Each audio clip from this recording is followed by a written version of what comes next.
Salut tout le monde, j'espère que vous allez bien. On se retrouve aujourd'hui pour une preview XXL et une preview tout à fait spéciale puisque c'est l'heure de l'UFC Paris. Le retour de la promotion numéro 1 dans la capitale française et pour l'occasion, la carte est bien évidemment remplie de combattants francophones. C'est une plutôt bonne carte sur le papier, d'autant plus pour les fans français, mais selon moi, on manque un petit peu d'enjeu ce week-end. La première fois que l'UFC était venu à Paris, on avait eu Cyril Gane et Robert Whittaker dans des combats pour rebondir vers la ceinture. L'année dernière, on avait eu Manon Fiorot qui combattait Rose Namajunas, mais cette année, ça pêche un petit peu de ce côté-là selon moi. Côté top 10, on a bien sûr Nassourdine qui affronte Brendan Allen, on va en parler plus tard, mais au-delà de ça, aucun combat n'a vraiment d'implication pour le sommet du classement. Ça ne m'empêche pas d'attendre la soirée de pied ferme, surtout que j'y serai, et je vais vous faire une petite preview des 10 combats impliquant des francophones, à commencer par celui qu'on oublie souvent cette semaine, Oki Bolaji contre Chris Duncan. On entend souvent parler des 9 Français cette semaine, mais n'oublions pas notre confrère et ami belge, Oki Bolaji. Le Zulu Warrior s'entraîne à Bruxelles à la Team Valon, qui est une équipe en pleine explosion, notamment en pied-point, avec pas mal de combattants du Glory, et notamment le sparring partner de Oki Bolaji, à savoir Berian Peposhi, et si vous savez à quel point c'est du haut niveau de kickboxing. Bolaji est passé par les Contender Series de l'année dernière, il a remporté ses débuts à l'UFC contre Timmy Kwamba en février, il affronte Chris Duncan ce week-end, donc vraie montée de niveau d'opposition, et ça ne va pas être un combat simple, mais je pense qu'il va le remporter. Oki a beaucoup de qualités, c'est un striker puissant, qui sait trouver des ouvertures et qui a une très bonne défense de takedown. Son défaut majeur dans ce qu'on a vu de sa carrière pour le moment, c'est qu'il se fait quand même beaucoup toucher, un défaut qu'il partage d'ailleurs avec Berian Peposhi, son partenaire d'entraînement. Il se prend beaucoup de coups au visage notamment, et même s'il a montré tout au long de sa carrière qu'il était un dur au mal, attention à Chris Duncan, même si Duncan est un bon lutteur, il a beaucoup de mal à conserver les contrôles de ses adversaires au sol. C'est un striker puissant en revanche, qui n'hésite pas à aller à la guerre et qui combat avec beaucoup d'expérience, beaucoup de science du ring. Ce que j'attends de Boki ce week-end dans ce combat, c'est de ne pas se faire embarquer par la foule, de mieux défendre sur les pieds. Je veux voir plus de mouvements de tête et qu'il soit capable de donner sans prendre. J'espère qu'il aura progressé dans ce domaine, tout en conservant sa faculté à trouver des ouvertures. Je vais pronostiquer Boki Bolaji par finish dans le second round. On passe ensuite au combat opposant de Nora Cornol à Jacqueline Cavalcanti. C'est le 3e combat de Nora à l'UFC et elle est toujours invaincue. Elle sort de ce très beau finish contre Melissa Dixon il y a quelques mois et le top 15 ne doit pas être trop loin pour elle. Elle devait affronter Germaine de Randomy, l'ancienne championne, mais cette dernière s'est retirée, donc Cavalcanti est arrivée en short notice. C'est une revanche d'ailleurs de la seule défaite de Nora dans sa carrière en MMA, mais c'était il y a plus de 3 ans. Elle venait tout juste de débuter sa carrière, donc je suis pas sûr que ce soit très pertinent. Je dis qu'elle venait tout juste de commencer sa carrière, elle venait tout juste de venir d'une carrière de Muay Thai, bien sûr. C'est un combat qui va probablement se dérouler exclusivement sur les pieds. Aucune des deux n'a déjà tenté de takedown dans leur carrière à l'UFC. Ce sont 2 strikeuses, mais au style très différent. Jacqueline aime utiliser son allonge pour tourner autour de ses adversaires, là où Nora préfère boxer dans la poche et utiliser toutes ses qualités en boxe taille. Je pense que ce qui dérange Nora dans ses combats à l'UFC pour le moment, c'est qu'elle se laisse trop facilement entraîner dans des bourbiers. Elle se fait coller contre la cage, elle se fait user de la sorte. Là, j'ai l'impression qu'on va assister purement à du striking et je pense qu'elle va prendre le dessus sur Jacqueline. Même si je pense que ce sont 2 combattantes d'un niveau relativement comparable, plusieurs choses vont faire la différence selon moi. La préparation déjà, Nora est en camp, elle se prépare depuis longtemps à ce combat. Certes, Jacqueline a combattu en août, mais elle a aussi pris pas mal de dégâts. Elle a fait les 15 minutes contre Josanne Nunez, un combat qu'elle aurait probablement dû perdre d'ailleurs, donc c'est probablement pas simple d'enchaîner. Et enfin, j'aime pas utiliser cet argument, mais le combat a lieu en France, il y aura une bronca sur chaque frappe de Cornol, et on sait que ça peut jouer sur la perception des combats par les juges. Selon moi, ce combat va à la décision parce que Jacqueline est quelqu'un de dur. Nora Cornol, décision, exclusivement sur les pieds, dominant le combat de A à Z.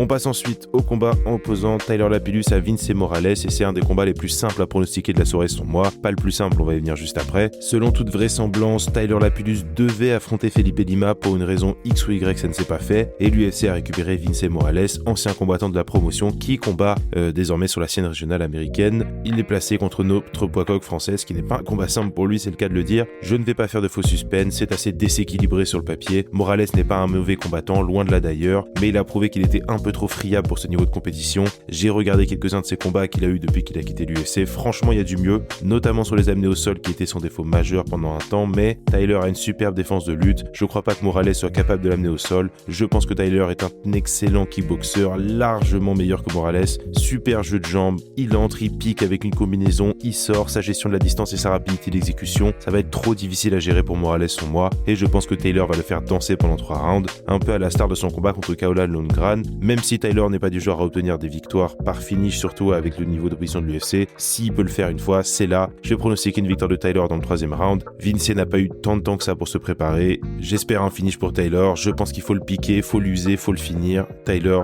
Lapillus, 3e round. On passe maintenant au combat qui est selon moi le plus simple à pronostiquer de la carte, Oumar Sy contre Da Woon Young. Deuxième combat à l'UFC pour Oumar Sy, il affronte Da Woon Young qui était un combattant prometteur fut un temps mais qui reste sur une série de 3 défaites. Il se bat vraisemblablement pour son contrat d'ailleurs et je ne vois pas un monde où Oumar ne gagne pas cet affrontement. On a selon moi un futur combattant du très haut du classement avec Oumar Sy, il peut boxer, il a un très bon grappling, le danger vient véritablement de partout et il a une très grosse allonge, grosse explosivité, gros physique. Je suis très enthousiaste pour la première d'Oumar à Paris, je pense qu'il est meilleur que Da Woon dans absolument tous les compartiments du sport et selon moi, ce sera un KO au premier round. J'ai pas grand chose à dire de plus que simplement qu'il est meilleur et je pense qu'il va le montrer brutalement. C'est un de ces combattants qui ne parle pas trop mais il y a un énorme potentiel chez Oumar et j'espère que tout le monde le verra bien ce week-end.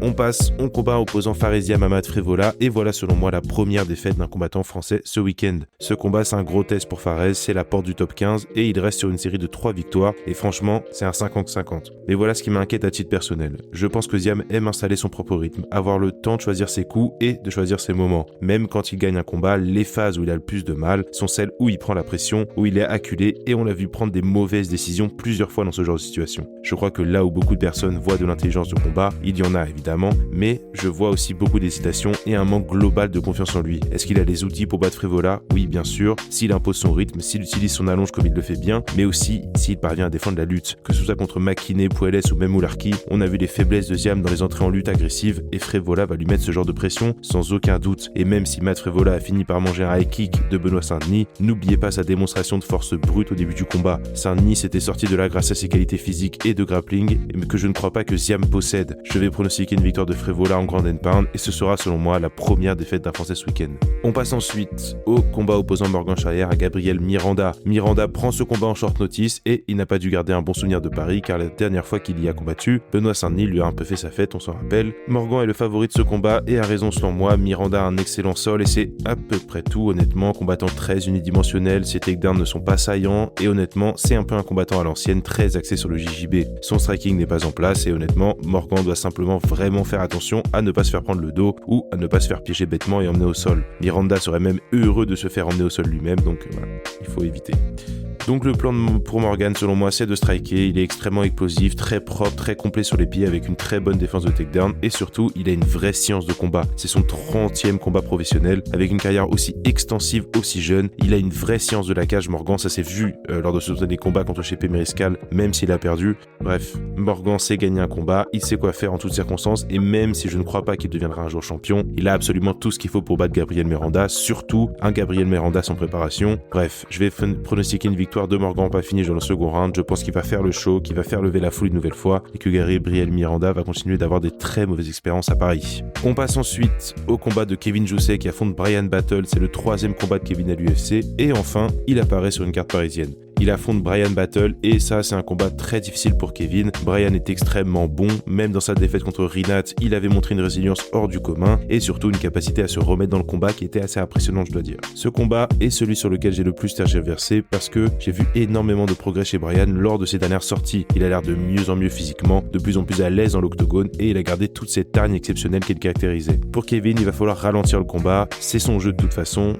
Je l'ai trouvé très propre contre Kenan Sang. Bon jab, grosse présence physique, pareil pour la guerre, il va falloir canaliser Battle et utiliser son judo pour Kevin. Je pense qu'une victoire de notre Français passe par un combat un petit peu chaud en revanche avec beaucoup de contrôle parce que j'ai rien vu pour l'instant qui m'indique qu'il puisse tempérer les assauts de Battle sur les pieds. Après, je l'ai jamais vu contre ce genre de combattant ou ce niveau d'opposition non plus. Selon moi, il va falloir clincher, il va falloir casser le rythme de Brian, le coller contre la cage, l'épuiser, l'amener au sol et l'y maintenir. Ce qui m'a finalement décidé à pronostiquer Kevin, c'est de savoir qu'Aldric Cassata sera dans son coin et que s'il y a un coach français en qui j'ai confiance pour concocter ce genre de plan minutieux qui nécessite un peu de tuer le combat, pas de tuer le combat mais on se comprend, c'est Aldric Cassata qui est très très porté sur le cage control. Donc je vais pronostiquer une victoire de Kevin par décision, mais je pense que ce sera un combat un petit peu ennuyeux pour le public. On passe ensuite à William Gomis contre Joe Ardenson Brito et je vais pronostiquer une victoire du Brésilien. Brito est un combattant pour qui je vois un futur brillant dans la division. Il est sur une série de 5 victoires par finish à l'UFC. Il a battu Jacques Shore en mai, ce qui est vraiment une victoire de qualité. Il a aussi des succès contre Chepe Mariscal et Diego Lopez. Bref, c'est un mec qui a un gros CV, un gros bagage. Je pense malheureusement qu'il va traverser William Gomis. Le problème de William pour le moment, c'est qu'il est essentiellement affronté des adversaires d'un niveau plutôt faible, mais là, il y a une montée en compétition qui est énorme ce week-end. S'il veut remporter ce combat, il va falloir montrer quelque chose d'autre que ce qu'on a vu jusque-là. Et personnellement, j'y crois pas trop. Brito, c'est un combattant ultra agressif, il ne va pas laisser à Gomis le temps de s'installer, il a un jab dévastateur, ça a fait très mal à André Fili juste avant le finish. Bref, je pense qu'il va rentrer dans William et que notre Français ne va pas être capable de tenir la pression. Je vais pronostiquer une victoire de Brito à contre-cœur, bien sûr, par TKO dans le second round.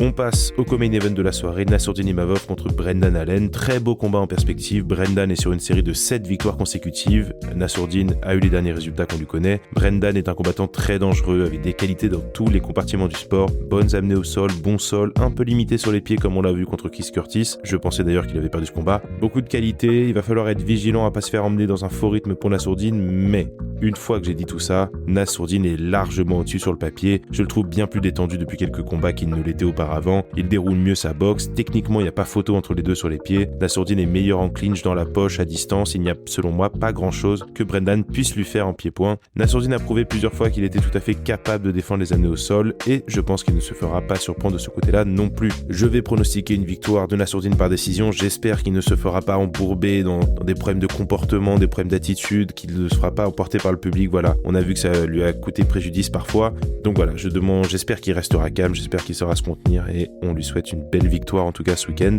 Et pour finir, on passe bien sûr au combat principal entre Benoît Saint-Denis et Renato Moicano, combat bien plus difficile qu'on voudrait nous le faire croire pour Benoît. Moicano, c'est un adversaire très sérieux avec une grosse carrière derrière lui, excellent jujitsuka, pas le striker le plus technique mais ça tombe bien, Benoît non plus. Ce qu'ils partagent tous les deux, c'est qu'ils sont un peu trop disposés à aller à la guerre et que ça leur a tous les deux coûté des combats importants. Certains seraient tentés de dire qu'ils sont pas bien malins, mais voilà, c'est simplement leur façon d'obtenir des résultats et ça marche. Benoît prendre des coups ne le dérange pas et je pense que c'est un mauvais combat stylistiquement pour Renato. Le Brésilien sort de 3 victoires certes, mais il s'est fait démonter sur les pieds dans presque toutes ses dernières sorties. Contre Jalen Turner, il est passé tout près de la correctionnelle. Contre Drew Dober, il a fallu pas laisser passer par le sol. Bref, Renato n'aime pas gérer les adversaires avec de la puissance dans les poings, il n'a jamais aimé ça tout au long de sa carrière d'ailleurs, et pour tout le manque technique qu'a Benoît Saint-Denis sur les pieds par moment, il frappe fort et il sait finir ses adversaires. L'instinct de tueur, c'est comme ça s'apprend pas. Surtout, je crois que Benoît a montré qu'il pouvait passer le défi physique de n'importe qui dans la division. Je doute que Renato puisse encailler 10 minutes de contrôle sur BSD comme il l'a fait contre Dober, et je ne pense pas qu'il ait la force nécessaire dans les poings pour finir Benoît. C'est un 5 rounds, mais les deux hommes ont